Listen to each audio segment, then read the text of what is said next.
Selamat malam, Pak Sparta. Perkenalkan, kami dari kelompok 3, kelas AK62R. Kami akan mempresentasikan chapter 15 tentang market risk. Sebelumnya, perkenalkan, saya Anika Putri Ardianti, Dinanim 2023 12 11 021.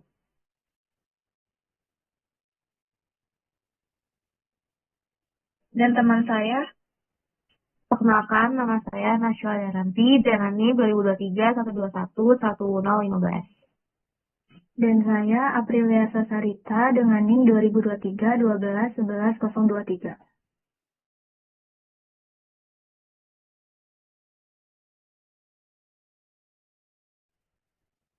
Selanjutnya, yaitu materi tentang market risk. Market risk adalah risiko kerugian yang timbul akibat perubahan kondisi pasar seperti suku bunga, nilai tukar, harga saham, harga komoditas, dan tingkat volatilitas.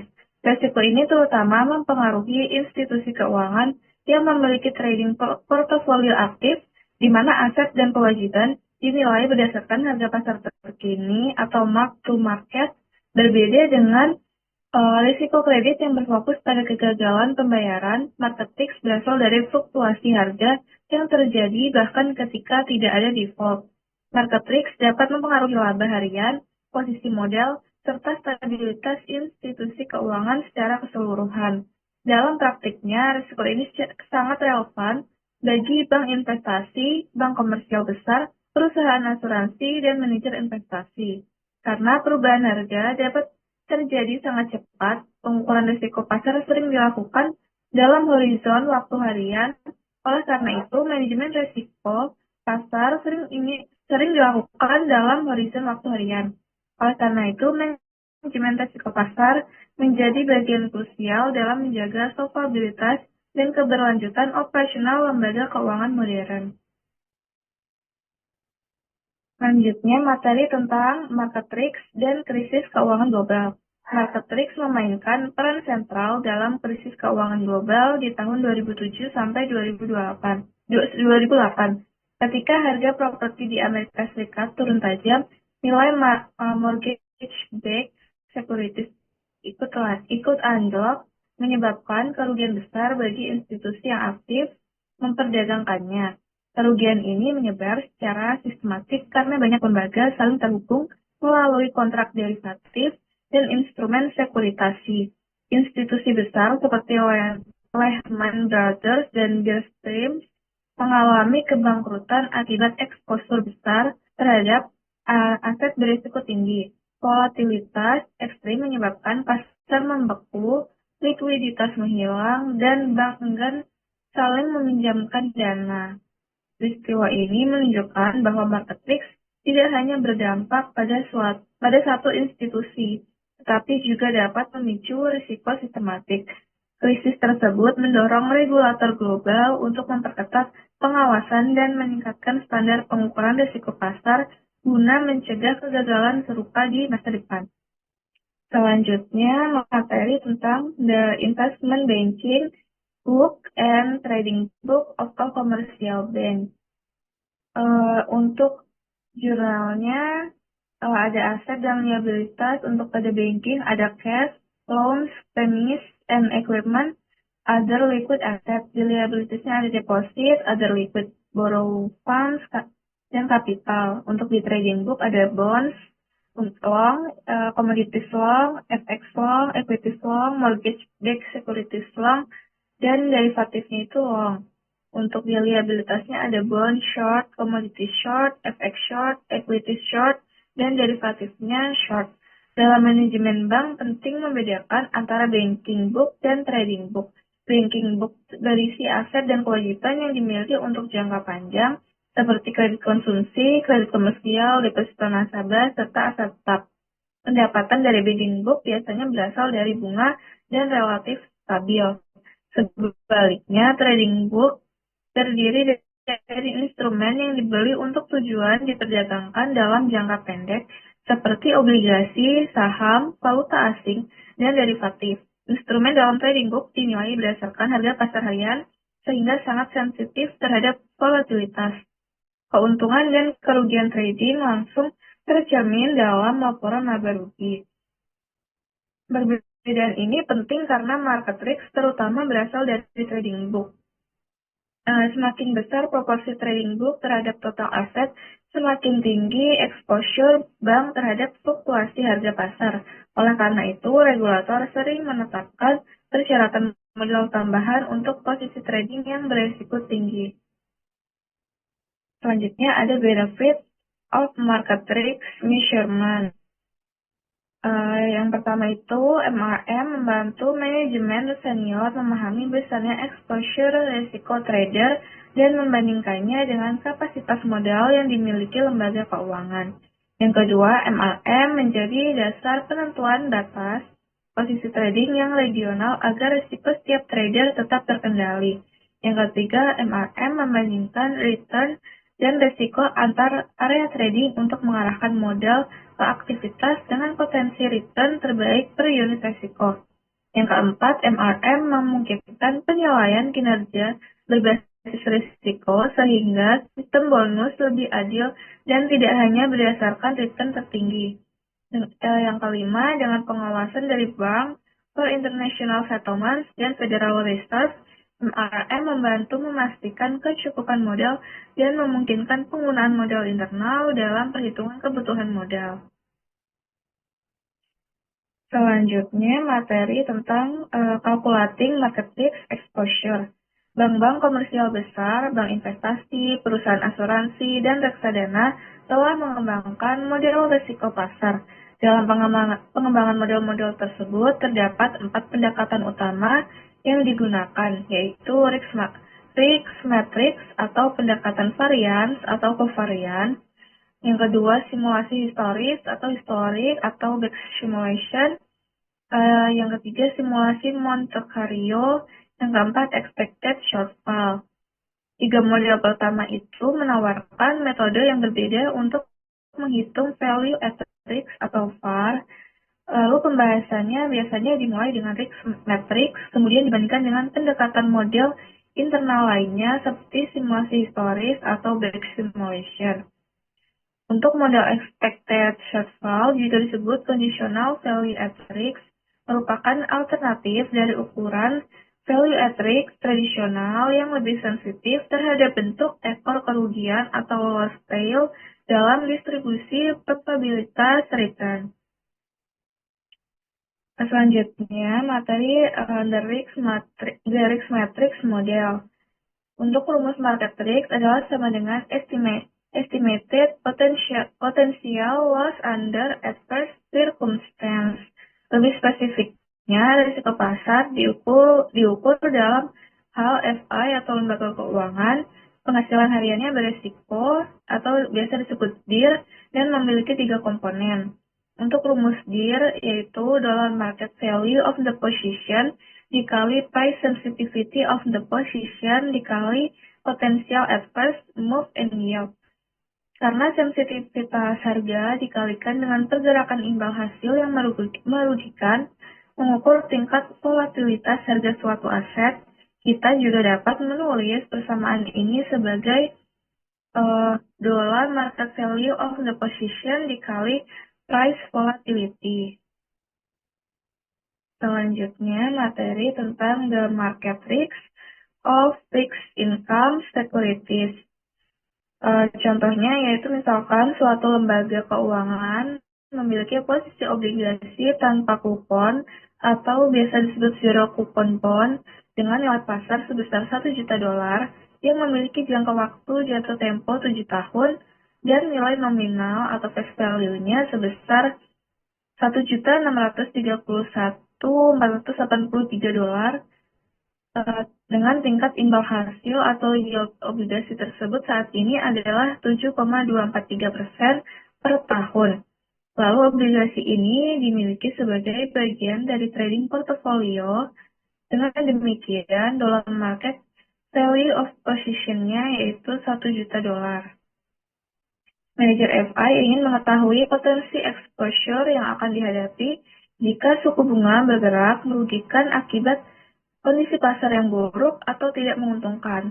Nilai nominal obligasinya adalah 1.600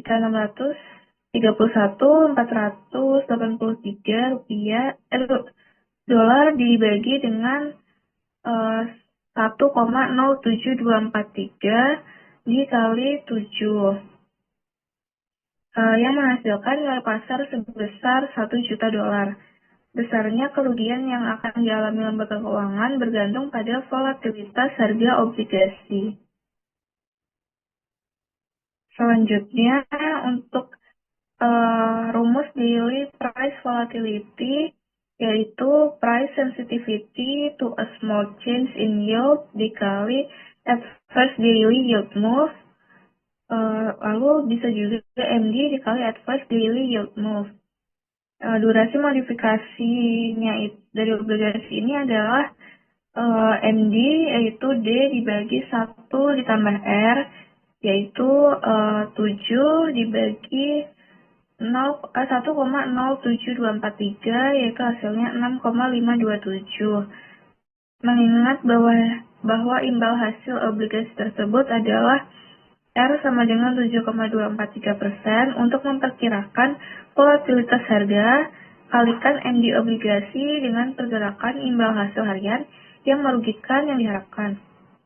Untuk 95% area di bawah distribusi normal, yaitu 2,5% di bawah setiap ekor, kita menggunakan kurang lebih 1,96, dan untuk 90% area, yaitu 5% di bawah setiap ekornya, yaitu kita menggunakan kurang lebih 1,65.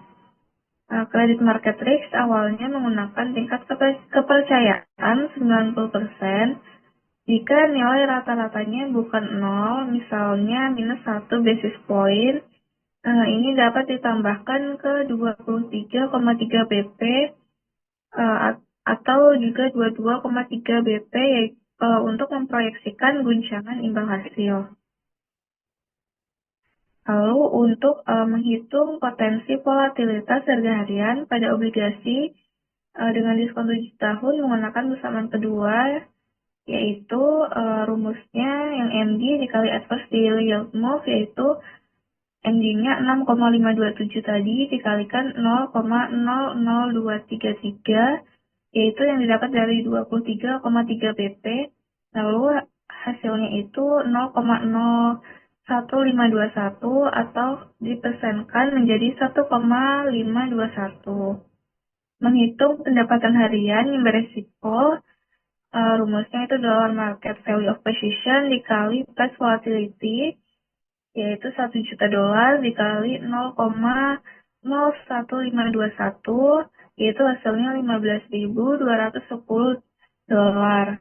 Artinya potensi kerugian pendapatan harian pada posisi senilai 1 juta dolar adalah 15.210 dolar jika hari buruk pertama dari 100 hari terjadi besok. Selanjutnya ada gambar grafik adverse rate move dengan 7 tahun rate yang sudah dijelaskan sebelumnya dengan kurang lebih 23,3 BP. Selanjutnya materi tentang foreign exchange, di mana lembaga keuangan besar juga aktif melakukan perdagangan valuta asing atau FX dengan rumus DIR, yaitu sama dengan dollar value of position dikali price volatility. Sebagai contoh, suppose the FI had a 800.000 euro trading position in spot euros at the close of business on particular day.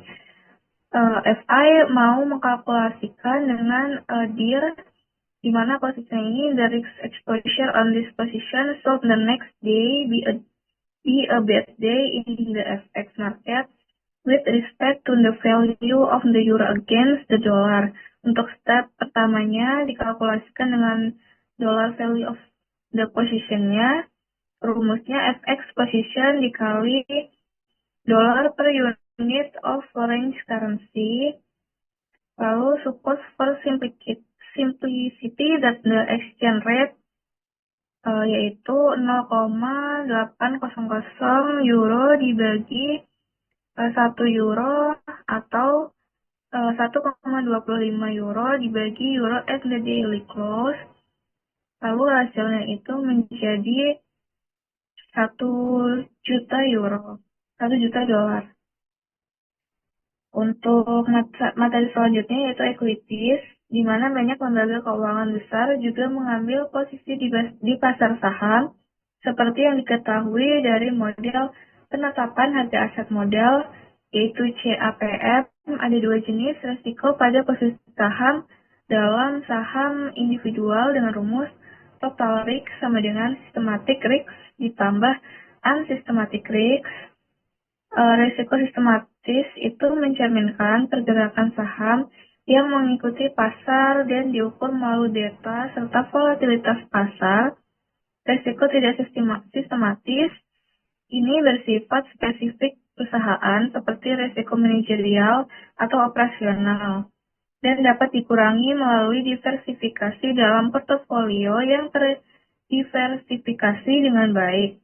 Risiko tidak sistematis dapat dieliminasi sehingga tersisa risiko sistematis jika portofolio mereplikasi indeks pasar, data bernilai 1 dan volatilitasnya sama dengan volatilitas pasar.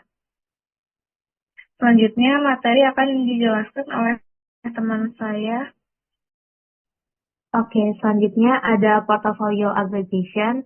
Jadi pada bagian sebelumnya udah membahas risiko harian atau DIR yang dihitung untuk masing-masing posisi secara terpisah. Yang pertama tadi ada obligasi zero coupon 7 tahun, yaitu risikonya sebesar 15.210 dolar. Lalu ada Eurospot, yaitu sebesar 13.164 dolar. Dan saham Amerika Serikat itu sebesar 46.600. Jadi ketika kita menjumlahkan ketiganya, maka totalnya menjadi 74.974 dolar. Namun dalam praktiknya manajemen tidak cukup hanya menjumlahkan risiko masing-masing aset. Kenapa? Karena pergerakan antar aset tidak selalu bergerak searah. Ada kemungkinan terjadi hubungan atau korelasi di antara obligasi, valuta asing, dan juga saham. Beberapa aset bahkan memiliki korelasi negatif. Artinya, ketika aset turun atau aset lain bisa naik, hal ini dapat saling mengimbangi kerugian. Selanjutnya, menurut portofolio modern, selama korelasi antara aset tidak sempurna atau plus 1, maka risiko total portofolio akan lebih kecil daripada jumlah risiko masing-masing aset. Artinya, diversifikasi membantu mengurangi risiko keseluruhan portofolio. Boleh next.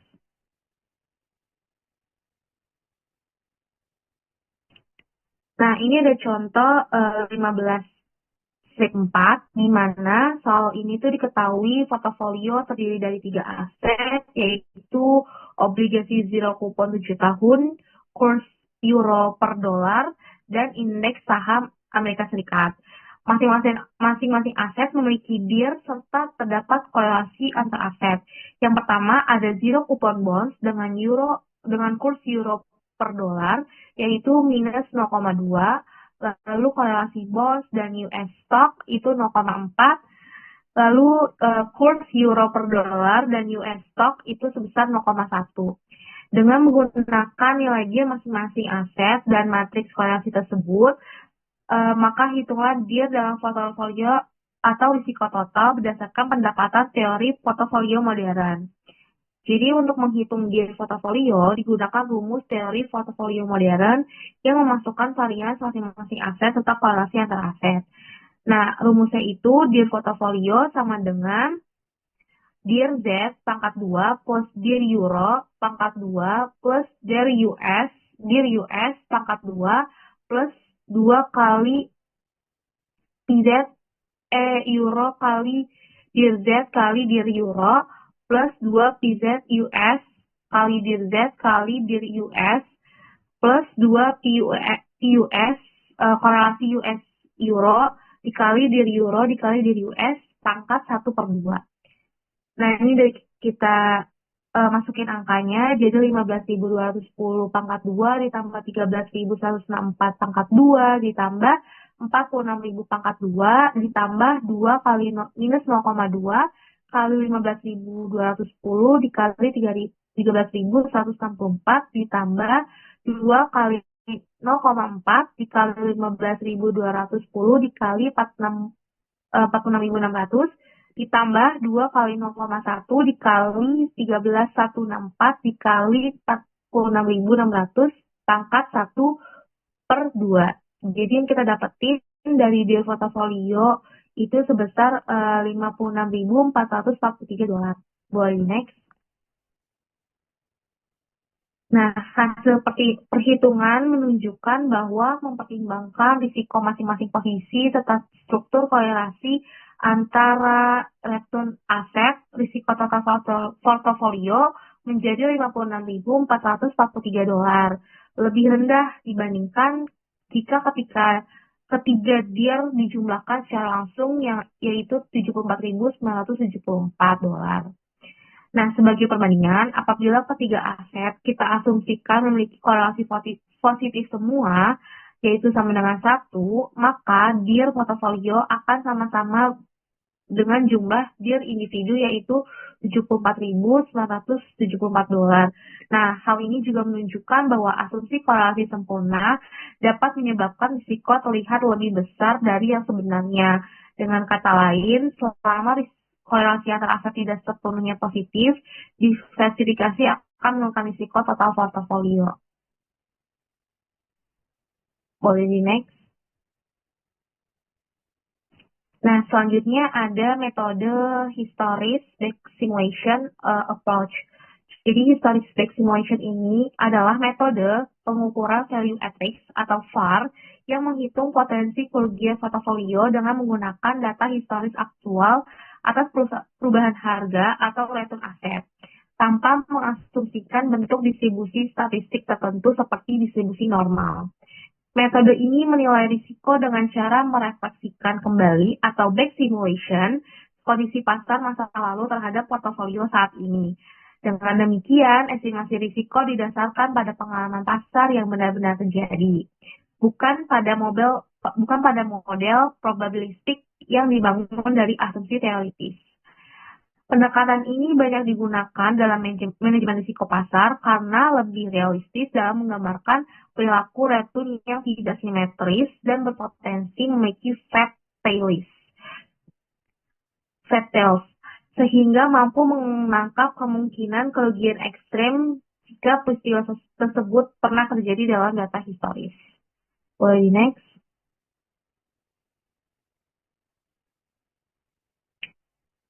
Nah, ide dasar dari metode historic simulation ini itu adalah menilai risiko dengan menggunakan perubahan harga atau return yang benar-benar terjadi di masa lalu menerapkannya pada posisi portofolio saat ini. Jadi, portofolio yang dimiliki hari ini akan diuji dengan menggunakan berbagai skenario pergerakan pasar yang pernah terjadi sebelumnya. Setiap perubahan historis tersebut diaplikasikan kembali untuk melihat bagaimana nilai portofolio akan berubah jika kondisi tersebut terulang. Nah, dengan kata lain, metode ini tuh menjawab pertanyaan, jika kondisi pasar masa lalu terulang kembali hari ini, berapa kerugian sih yang akan terjadi pada portofolio saya? Seperti itu. Lalu biasanya juga digunakan data sekitar 250-500 hari perdagangan terakhir, dan hasil perhitungan kemudian diurutkan dari kerugian terbesar hingga terkecil, serta dari distribusi tersebut ditentukan nilai VAR sesuai dengan tingkat kepercayaan yang diinginkan, misalnya 1% atau 5%. Boleh di next? Nah, ini ada 6 langkah dari historic simulation. Jadi yang pertama itu adalah konversi posisi dalam mata uang asing ke dalam dolar atau home currency pada nilai tukar sekarang. Jadi kayak ini ubah keseluruhan dari mata uang ke dalam mata uang domestik dengan menggunakan kurs saat ini. Ini contohnya antara yen sama Swiss franc. Jadi ada closing position on Desember tanggal 1 Desember 2018 itu yennya sebesar 500 juta dan Swiss franc-nya itu sebesar 20 juta. Lalu ada exchange rate-nya on Desember tanggal 1 juga itu ada 100 yen per 1 dolar, terus ada 1,1 Swiss francs per 1 dolar. Jadi kalau kita ubah ke US dollarnya itu jadi 5 juta yen dan jadi 18.181.818 di Swiss francs. Itu aja. Terus yang step keduanya kita mengukur tingkat sensitivitas dari masing-masing posisi. Jadi hitung perubahan nilai posisi jika terjadi perubahan 1% pada harga atau nilai tukar. Ini ada contohnya. Yang pertama ada 1,1 kali currency rate. Jadi dari yang yen tadi kan 100 dikali 1,1 berarti 101 yen per 1 dolar. Terus ada Swiss francs-nya juga. Jadi dari 1,1 dikali sama 1,01 itu jadi 1,111 per dolar. Terus ada revalue position in dollar. Jadi ada perubahan di dolarnya dari yang tadi sebelumnya step pertama udah kita hitung, jadi perubahan dolarnya menjadi 4.940.495 dolar untuk 500 juta yen, dan kalau untuk 20 juta Swiss francs itu menjadi 18 juta 1.800 dolar. Terus ada delta position, jadi ini tuh ada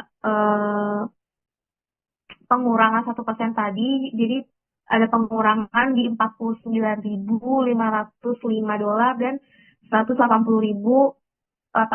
dolar. Boleh di next. Untuk step 3 kita mengukur risiko historis gunakan data perubahan aktual seperti kurs harga saham, suku bunga selama 500 hari terakhir. Nah, jadi ini kita hitung di November 30, 2018 ada change in exchange rate. Itu yen-nya itu 0,5%, di Swiss francs-nya itu 0,2%. Lalu ada RIX. Kita pakai rumus delta kali change in exchange rate, itu kita dapetin minus 24.752 dolar sama 36.003 dolar minus. Terus ada sum of RIX-nya itu sebesar 24.752 ditambah 36.003 dolar, jadi 60.756,1 dolar. Nah, selanjutnya step 4 itu ada presentasi perubahan aktual nilai tukar mata uang untuk setiap 500 hari yang lalu. Jadi ini tuh kita nge-repeat atau ngitung ulang yang step 3 untuk 499 hari yang lalu. Jadi kayak diulang sampai 499 kali. Boleh di next.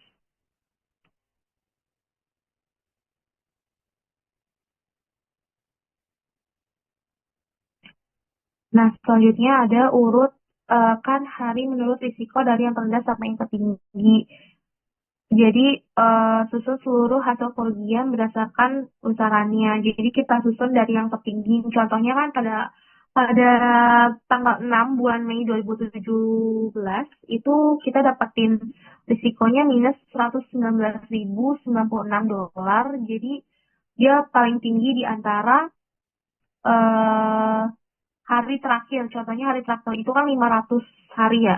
Di Juli 2017 tanggal 28 itu kita dapat risiko plus 121 dolar 803. Itu jadi dia lebih kecil daripada kita dapat risiko yang di tanggal 6 Mei 2017. Boleh di next. Wait. Satu lagi, maaf, ada hitung VAR. Ini tuh VAR sama dengan minus 97.210 di Agustus 8, 2017. Jadi ini tuh ambil presentasi terburuk sesuai tingkat kepercayaan. Misalnya 1 atau 5% tadi. Boleh next.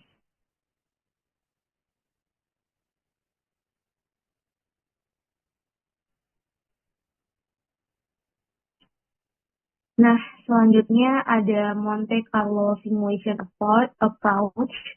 Jadi Monte Carlo Simulation adalah metode pengukuran value at risk yang menghitung potensi kerugian dengan menghasilkan ribuan skenario pergerakan harga secara acak atau random berdasarkan karakteristik statistik historis seperti NEA, variance, atau covariance.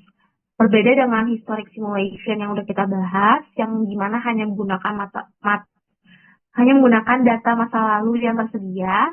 Kalau Monte Carlo ini menciptakan data tambahan atau data sintesis, yang dimana konsisten dengan distribusi dan hubungan historis antar variabel risiko.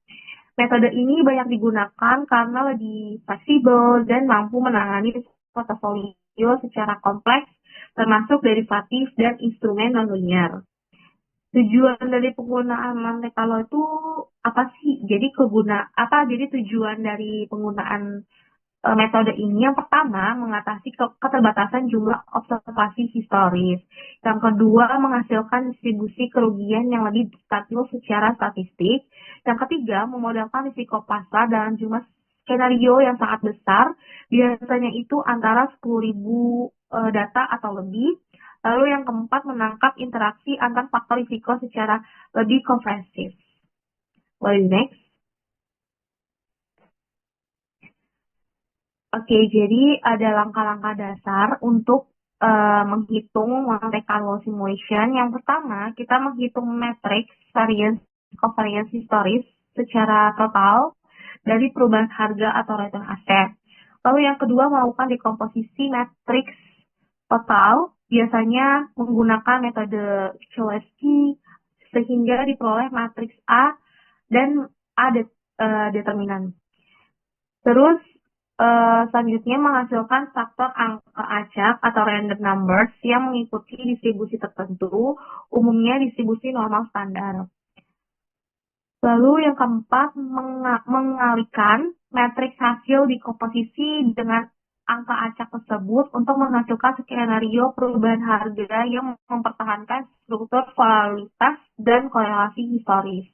Lalu yang kelima, menggunakan skenario tersebut untuk merevaluasi nilai portofolio dan menghitung keuntungan ataupun kerugian dalam setiap simulasi.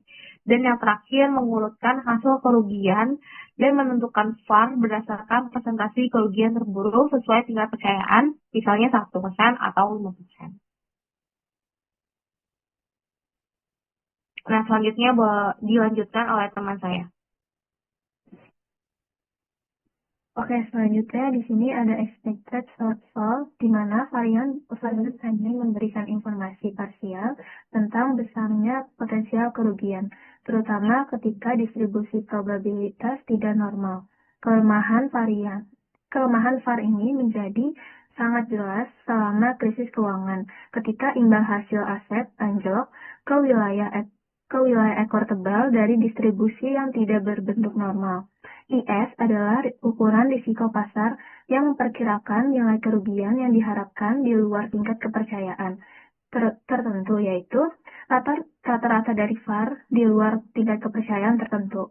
Nah, di sini ada rumusnya. Rumusnya itu ISC sama dengan 1 dibagi 1 dikurangi C. Terus di sini ada integralnya, terus habis itu VAR U DU. Terus juga ada rumus dari untuk si distribusi diskrit sendiri tersebut, yaitu IS sama dengan minus E buka kurung delta V dibagi delta V, terus habis itu dikurangi sama VAR-nya. Boleh di next. Oke, di sini ada dari contoh expected shortfall-nya. Di sini ada contoh dari 15 strip 6, yang dimana simple example of VAR versus IS. Jadi di sini ada contoh dari VAR versus si IS ya sendiri.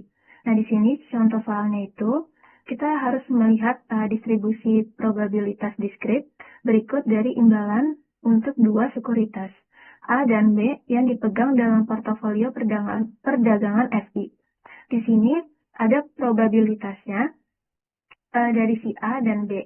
Nah, untuk probabilitas si A sendiri itu ada 50% yang dimana A-nya itu menjadi dolarnya jadi 100 dolar meter. Terus buat yang B-nya itu jadi 100 dolar meter juga. Lalu yang 49% itu jadi 80 meter dan yang B-nya itu jadi 92 meter. Terus habis itu buat yang probability yang satu itu jadi yang A-nya minus 9.220 juta. Terus untuk yang B-nya itu probabilitasnya berubah jadi 0,25 itu jadi 900 minus 920 juta. Lalu yang probabilitas yang di B-nya itu ada 0,75 itu menjadi minus 1,704 juta. Nah, FI itu ingin memperkirakan bahwa sekuritas mana yang dari kedua sekuritas tersebut yang akan menambah lebih banyak dari resiko pasar pada portofolio perdagangannya, berdasarkan dari ukuran si VaR-nya dan juga si IS-nya. Nah, yang pertama, itu kita harus cari dulu expected return dari si security A-nya. Di sini expected return dari security A-nya itu ada 0,50, itu dari 50% kita ubah jadi ke desimal, terus kita kali sama si A-nya itu berarti 100 dolar juta ditambah sama yang 0,49 dikali sama 80 dolar juta, terus ditambah 0,01 dikali sama minus 920 dolar juta. Lalu pas kita kaliin dan kita jumlahin dapat hasilnya itu 80 juta dolar. Nah, selanjutnya di sini kita hitung untuk yang expected return on security B. Jadi kita hitung yang si B-nya. Yang si B-nya itu yang pertama ada 0,50. 50%-nya itu kita ubah menjadi desimal juga. Terus kita kali sama 100 juta dolar. Terus ditambah sama 0,49 dikali sama 90 juta dolar. Terus ditambah sama 0,0025 dikali sama minus 920 juta dolar. Terus ditambah 0,0075 dikali sama minus 1,74 juta dolar. Pas kita kali terus kita jumlahin itu dapat hasilnya untuk yang si security B-nya yaitu sebesar 80 juta dolar. Jadi untuk yang sekuritas A sama B itu sama-sama 80 juta dolar.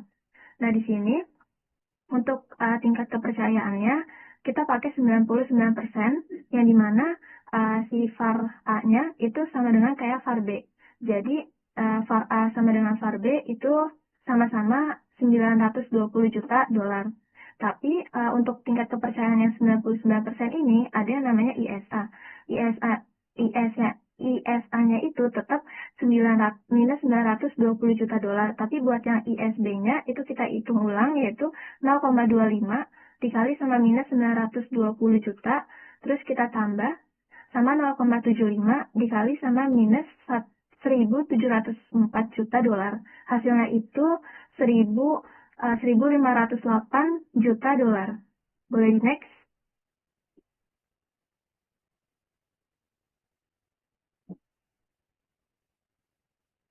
Oke, selanjutnya di sini masih ngelanjutin yang tadi.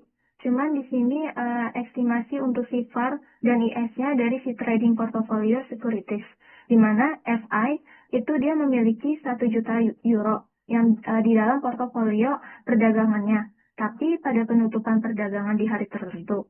Nah, FY ini ingin menghitung nih VaR-nya dan juga IS-nya dari satu hari dari posisi itu. Nah, langkah pertamanya itu kita harus hitung dulu nilai pasar yang ada di dalam dolar. Misalnya, di sini kurs pertukaran euronya itu terhadap dolar saat ini adalah 0,7983 dolar per 3 euro per dolar, atau dolar terhadap euronya adalah 1.2527 dolar pada penutupan harian. Jadi buat si dollar value of position-nya itu tinggal 1 juta euro kita kali sama besaran si dolarnya itu tadi 1,2527. Jadi hasilnya 1.252.700 dolar. Nah, di sini ada value at risk, yang dimana kalau misalnya kita menggunakan VAR sendiri itu, yang mengasumsikan bahwa dari perubahan nilai tukar terdistribusi normal, itu yang mana nilai tukarnya harus berubah ke arah yang berlawanan sebesar, di sini ada 2,33 tau, yang dimana 2,33 tau itu hasilnya dari 2,33 dikali sama 44,3 BP. Agar perubahan ini dianggap mungkin terjadi hanya dalam satu hari, dalam setiap 100 hari, maka kita harus hitung dulu nih. Yang pertama itu fx dari volatility. Yang dimana cara menghitung fx volatility itu dari yang tadi udah kita sebutin, yaitu 2,33 dikali sama 4,3 BP. Hasilnya itu 103.219 BP. Lalu dengan kata lain ini, kita menggunakan VAR selama 6 tahun. Selama tahun lalu, nilai euro menurun terhadap dolar sebesar 103,219 BP selama 1% waktu. Akibatnya dari hal tersebut, maka VAR satu harinya itu akan kita hitung lagi, yaitu VAR sama dengan 1.252.700 dolar kita kali sama yang tadi 103,219 kita ubah ke desimal, yaitu 0,0103219, itu hasilnya jadi 12.930 dolar. Boleh di next?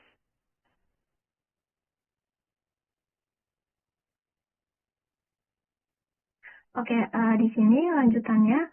Lalu kita hitung juga si expected shortfall-nya, yang dimana kalau misalnya kita menggunakan IS, yang akan mengasumsikan bahwa si perubahan nilai tukar itu akan terdistribusi normal, tetapi dengan ekor tebal, yang mana nilai tukar yang berubah ke arah yang berlawanan itu sebesar 2,665 tau, yang dimana itu hasil dari 2,665 dikali sama 44,3 BP. Agar perubahan ini dianggap mungkin terjadi hanya satu hari dalam setiap 100 hari, maka kita juga harus hitung nih buat si fx volatility-nya. Nah, buat menghitung fx volatility-nya, yang tadi udah disebutkan, yaitu 2,665 dikali sama 44,3 BP. Hasilnya itu jadi 118,0,595 BP. Nah, dengan kata lain, kalau misalnya kita menggunakan IS selama tahun lalu, maka nilai euronya itu akan menurun terhadap dolar sebesar 118,0595 BP selama 1% waktu. Nah, untuk penurunan itu, maka si IS di satu hari itu akan berakibat, jadi kita hitung ulang si IS-nya, yaitu 1.252.700 dolar kita kali sama yang tadi 118,0595, tapi kita ubah ke desimal, jadinya 0,01180595. Nah, buat hasil dari IS-nya yaitu 14.798 dolar. Nah, di sini untuk rumusnya sendiri itu, untuk yang specifically itu ada IS sama dengan scale pangkat IS dikali tau dikali sama X-nya sendiri, yang dimana kalau misalnya turunan dari rumusnya itu, yaitu jadinya scale pangkat IS sama dengan minus N pangkat itu, terus habis itu dikali N dikurangi 1, N dikali N pangkat minus 1, buka kurung 1 dikurangi C, terus dibagi 1 dikurangi sama C. Boleh next?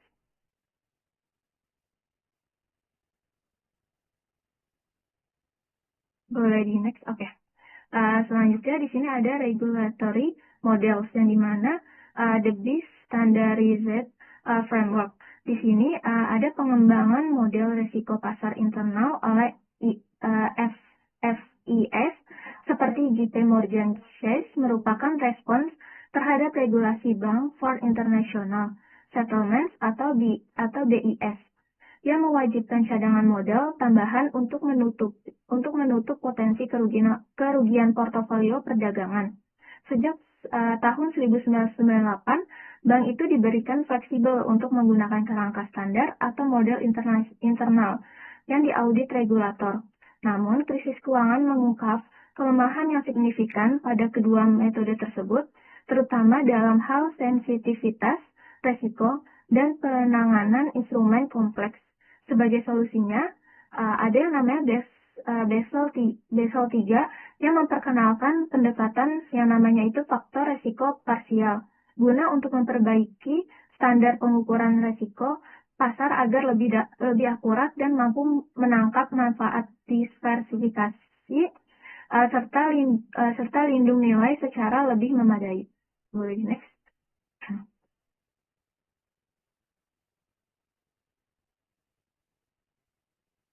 Oke, selanjutnya di sini ada partial risk factor approach, yang dimana secara khusus pendekatan faktor risiko parsial itu mengharuskan FIS untuk mengikuti proses berikut dalam menentukan persyaratan modal.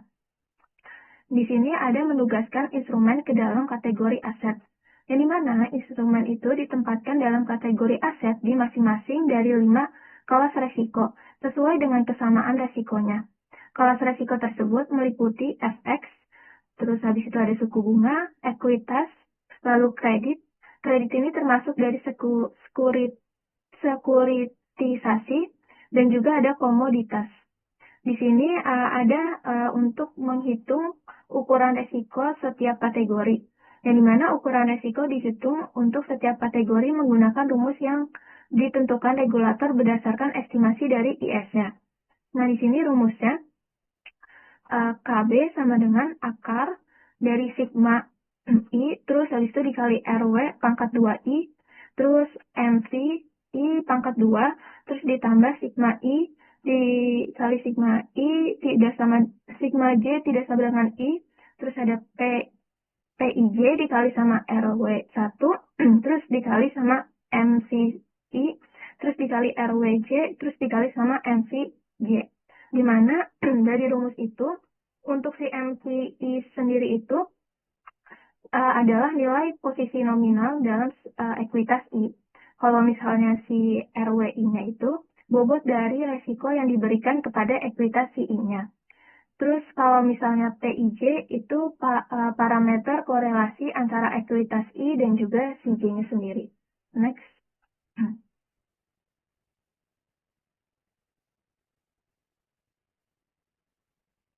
Oke, di sini langsung aja ke dalam contohnya, yaitu di contoh 15.8.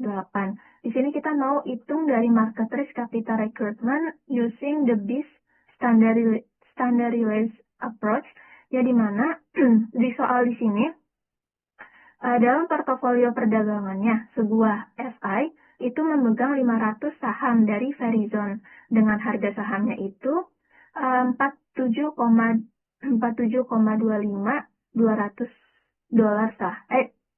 Harga sahamnya itu 47,25 dolar. Tapi lembarnya itu 200 saham dari si Goldman Sachs dengan harga 206,40 dolar dan buat lembar sahamnya itu 4.200 dari si Lloyds Banking Group dengan harganya itu 5,26 dolar.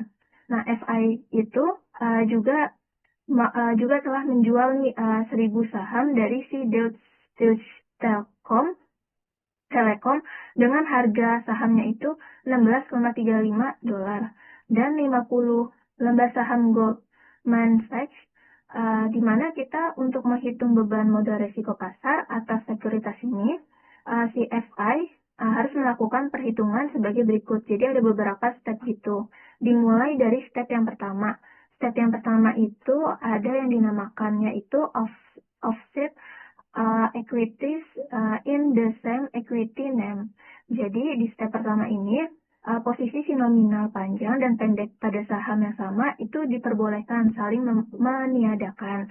Jadi, misalnya 50 saham Goldman Sachs yang dijual oleh FI diimbangi dengan 200 saham yang dipegang dalam posisi panjang, sehingga tersisa 150 saham yang akan dialokasikan ke dalam sebuah kelompok.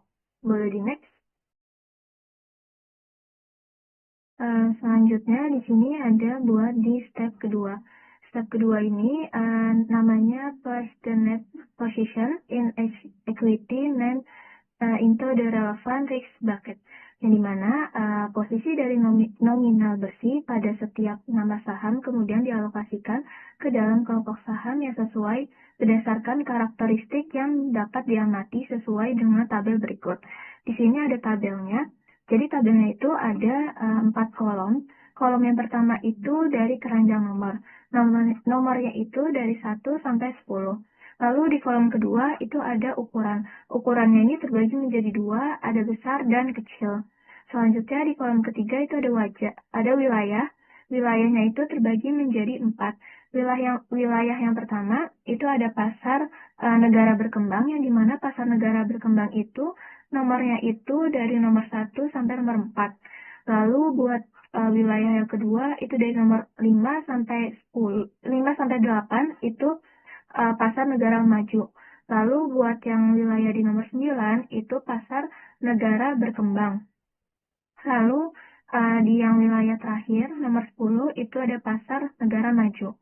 Nah, di sini ada sektornya. Buat sektor yang di nomor 1 sampai 4 itu sektornya ada konsumen, utilitas, telekomunikasi, industri, bahan dasar, energi, keuangan, dan teknologi.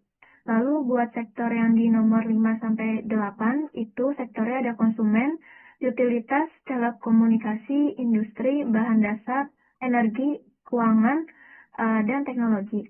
Lalu buat yang di nomor 9 dan 10, sektornya itu semua sektor. Boleh di next ke step yang selanjutnya.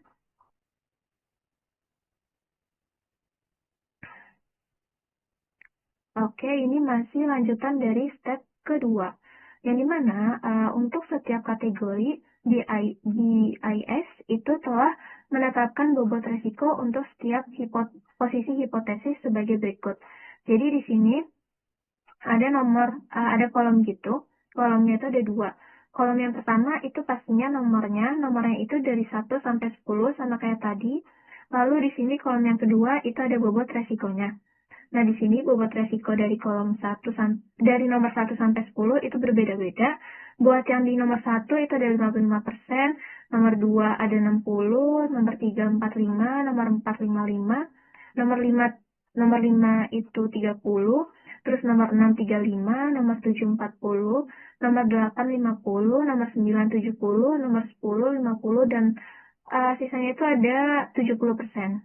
Lalu di sini jadi untuk si saham Verizon dan Deutsche Telekom itu akan memiliki bobot resikonya yaitu sebesar 35%, yaitu diambil dari yang nomor 6. Dan Goldman Sachs serta Lloyds Banking Group akan memiliki bobot resikonya itu 50%. 50% itu ambil dari si nomor 8. Yang dimana BIS itu telah menetapkan kolerasi ini untuk resiko ekuitas sebagai berikut. Di sini kita buat lagi si kolomnya, yang dimana kolomnya itu ada 3 kolom. Kolom yang pertama pastinya masih dari si nomornya itu 1 sampai 10. Lalu buat nomor yang kedua itu tanda yang sama. Terus habis itu buat yang kolom ketiga itu tanda yang berbeda. Intinya buat yang di tanda yang sama itu total ember sisanya 100%. Terus kalau tanda yang berbeda itu ember sisanya 0%. Nah, di sini kita harus cari dulu buat si K6 dan K8. K6-nya itu buat si saham Verizon dan Deutsche Telekom, yang dimana tinggal kita masukin aja, yaitu 0,35 pangkat 2 dikali buka kurung 500 dikali sama 47,25 dolar tutup kurung pangkat 2, lalu ditambah 0,35 pangkat 2 dikali buka kurung 1000 dikali sama 19,35 dolar pangkat 2, ditambah 2 dikali 0,15 dikali 0,35 terus dikali 500 dikali sama 4,725 dolar, lalu kita kali lagi sama 0,35 dikali 1000 dikali sama 16,35 dolar, lalu ditutup kurungin, lalu kita pangkatin 1,2 dolar, 1/2 dolar. Terus dapat hasilnya itu 10,738,46 dolar. Selanjutnya buat yang K8 itu buat yang Goldman sama Lloyds Banking. Yang dimana di sini perhitungannya itu 0,50 kita pangkatin 2, terus kita kali buka kurung 150 dikali 206,40 dolar pangkat 2, terus ditambah 0,50 pangkat 2 dikali buka kurung 4.200 dikali 5,26 dolar tutup kurung pangkat 2, terus ditambah 2 dikali 0,15 dikali sama 0,35 terus dikali sama 500 dikali 47,25 dolar, lalu kita kali lagi sama 0,35 terus kita kali 1000 dikali sama 16,35 dolar terus tutup kurung pangkat 1,5 atau 1/2. Lalu dapat hasilnya itu jadi 21.939,44 dolar. Boleh di next.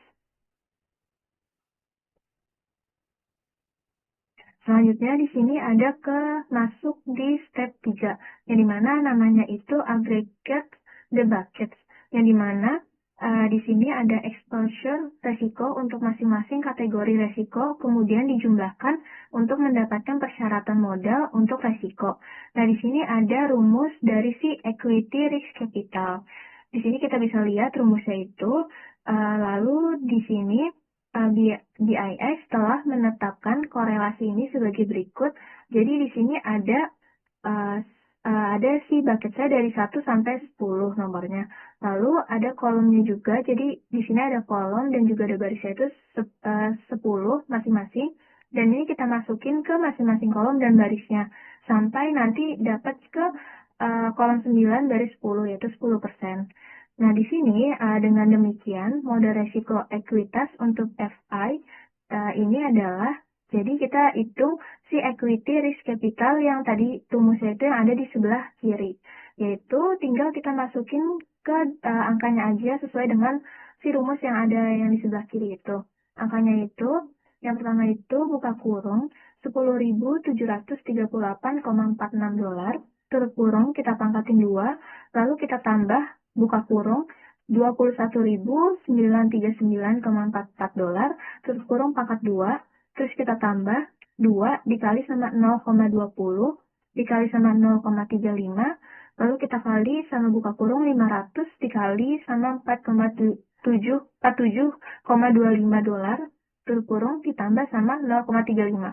Terus kita kali lagi buka kurung 1000 dikali sama 16,35 dolar, terus habis itu kita kali lagi sama 0,50 dikali buka kurung 150 dikali 206,40 dolar tutup kurung, terus kita tambahin sama 0,50 dikali buka kurung 4.200 dikali 5,26 dolar.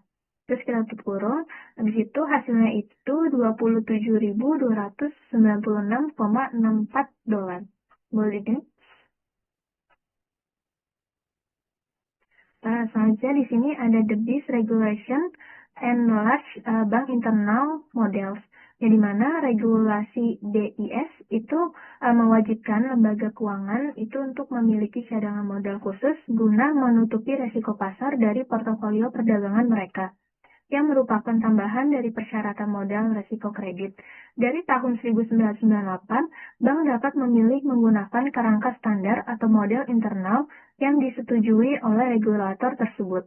Namun, model internal tersebut harus menjalani audit ketat dan memenuhi batasan tertentu, seperti penggunaan horizon, waktu 10 hari, serta tingkat kepercayaan 99% untuk menghitung value at risk atau VaR-nya.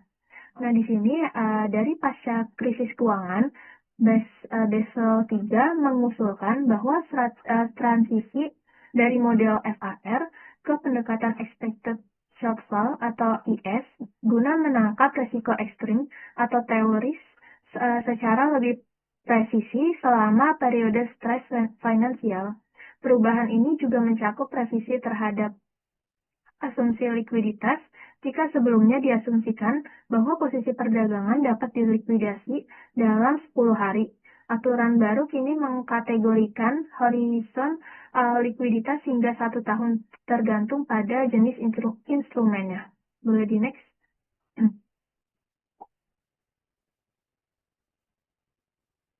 Jadi di sini ada kesimpulan dari materi yang sudah kita bahas dari materi yang pertama hingga akhir.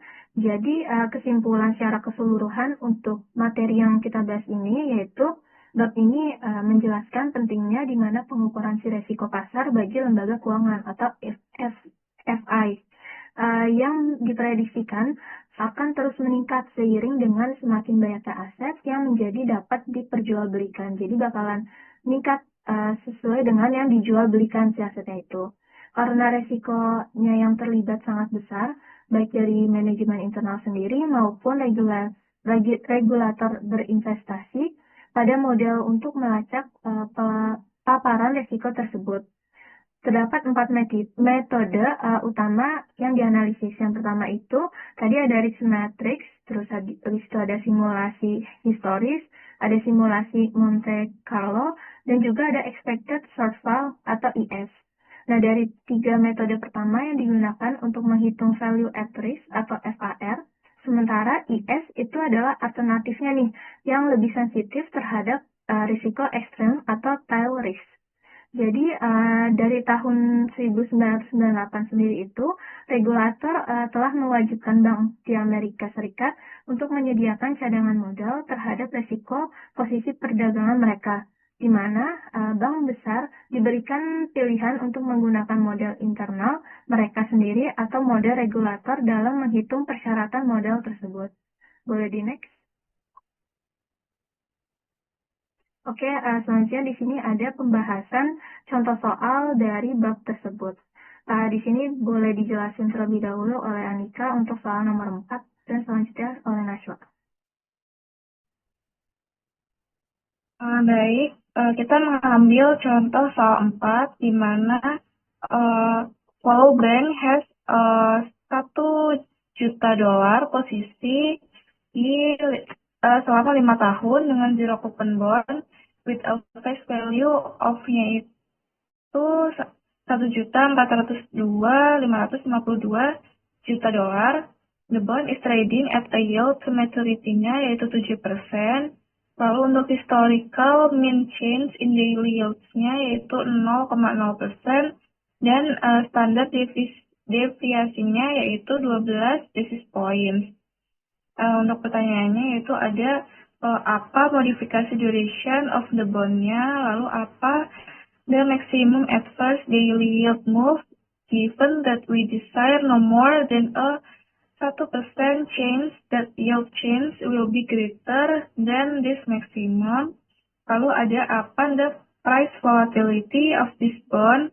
Lalu yang terakhir ada apa the daily earnings at risk for this bond.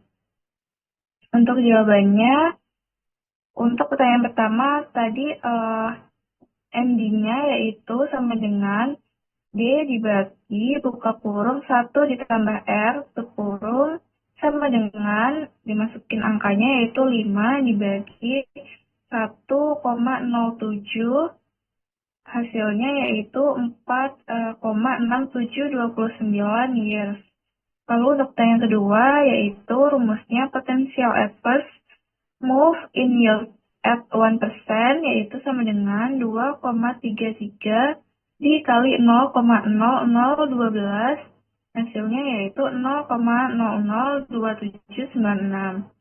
Lalu untuk pertanyaan ketiga price volatility-nya yaitu 4,6729 dikali 0,002796 hasilnya yaitu 0,013065 atau jika dipersenkan yaitu 1,3065%. Lalu untuk jawaban eh, apa dir apa dirnya dari bond itu yaitu rumusnya dolar market value of position dikali price volatility yaitu 1 juta dolar dikali 0,013065 hasilnya yaitu 13.065 dolar. Selanjutnya akan jelaskan ownership. Oke, selanjutnya ada soal nomor 10 yang dimana Bank Beta has an inventory of AAA rate zero coupon bonds with maturity of 13,42 tahun, 13,4 tahun, and face value of 127.503.41 dolar. The modified duration of this bond is 12,5 tahun and the deal is 2.150.000 dolar and the potential excess move in yield is 35 basis points. What is the market value of the bonds? The duration of the bonds. Jadi pertama kita price volatility-nya yang dimana 12,5 dikali sama 0,0035 itu 12,5 tahun dan 0,0035-nya adalah basis point-nya dia. Jadi adverse move ini. Nah, hasilnya 4,375%. Lalu yang kedua, kita cari rumusnya itu dollar market value of position dikali price volatility. Nah, kan di soal itu yang diketahui itu dir-nya. Dir 250.000 dolar, terus sama price volatility yang tadi kita cari itu 0,0437. Sedangkan dolar value of position-nya kita nggak tahu, nggak diketahui soal. Jadi yang kita cari itu adalah market value position-nya sama dengan 2.150.000 dolar dibagi 0,04375. Hasilnya yang kita dapetin untuk market value of position-nya adalah 49.142.857 dolar. Lalu ada dollar of position. Nah, dollar of position itu kan rumusnya pakai face value, sedangkan face value-nya udah kita ketahui. Nah, yang diminta kan kita cari yield on the bonds-nya. Nah, berarti kita masukin dulu angkanya sama dengan 127.503.41 dolar dibagi 1 post yield atau rate pangkat 13,4. Nah, 13,4 ini itu tahun maturity-nya yang zero coupon bonds-nya. Nah, terus kan hasilnya yang kita dapetin 49.142.857. Tapi kan yield-nya masih tanda tanya. Berarti kita cari yield-nya. Nah, yield-nya itu sama dengan tinggal diubah aja posisinya. Jadi 127.503.41 dolar dibagi sama 49.142.857. Nah, pangkat 1/13,4 dikurangi 1. Jadi yang kita temuin itu adalah 7,36%. Nah, therefore, the bonds currently are yielding 7,36% in the over-the-counter market. Ready, next. Nah, selanjutnya jelasin oleh April. Selanjutnya di sini ada soal nomor 11 yang dimana soalnya itu Bank True has a portfolio of bonds with a market value yaitu sebesar 200 juta dolar. The bonds have a estimate price volatility of 0,95%. What are the their and the 10-day for dash bonds. Jadi di sini buat jawabannya kita cari si dir-nya. Dir-nya itu pakai rumus yaitu dolar dari market value of position dikali sama price volatility. Buat market value of position-nya itu dikasih tahuin di soal itu sebesar 200 juta dolar. Berarti kita masukin 200 juta dolar, terus kita kali sama price volatility-nya. Price volatility-nya di sini 0,95%. Berarti harus kita ubah dulu ke desimal, yaitu jadinya 0,009. Jadi tinggal 200 juta dolar dikali sama 0,0095, itu dia dapat hasilnya itu 1.900.000 dolar. Lalu di sini kan juga ditanyain standby-nya VAR itu berapa. Jadi hari ke-10 VAR-nya itu berapa. Nah, cara carinya itu pakai rumus yang dimana rumusnya itu dir dikali akar N sama dengan jadi N-nya itu pakai si harinya yaitu 10. Nah, di sini buat dirnya itu tadi udah kita cari di perhitungan sebelumnya yaitu 1.900.000 dolar. Habis itu N-nya 10 berarti 1.900.000 dolar dikali sama akar 10. Nah, akar 10 itu kalau misalnya kita hitung di kalkulator dapatnya itu 3,1623. Jadi tinggal 1.900.000 dolar dikali sama 3,1623. Dapat hasil dari standby VAR-nya itu yaitu sebesar 6.8328 dolar. Boleh di next? Oke, segitu aja buat materi kita tentang market risk. Kurang lebihnya mohon maaf. Semoga materi ini dapat bermanfaat bagi yang menonton. Sebelumnya terima kasih. Wassalamualaikum warahmatullahi wabarakatuh.